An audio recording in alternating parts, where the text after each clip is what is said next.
Hi guys, gusto mo makabalo unsay sign nga ang inyong bag-o or inyong fig tree nga wala pa ng bunga, magsugod na siya bunga.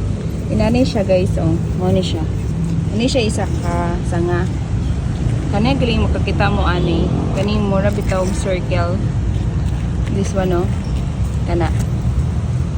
Pag naa na gali na siya, kani siya oh, kani. Pag naa na gali na siya, may ilan na, kana siya bunga na siya, pero gamay pa lang, napay lahi. Kaning isa, bago ni, tanawa ninyo guys. Diba, baby pa siya, pero dali ra kay ni siya mamunga actually, o dali ra kay siya madagko. Dayon magsunod din na siya. Like for example, kani, I don't know kung saan ni siya, pero isa ra gid ang mahimuan ni nila. Kani siya, then kana, gagmay, dayon there, na isa, dayon ay gamatitoy,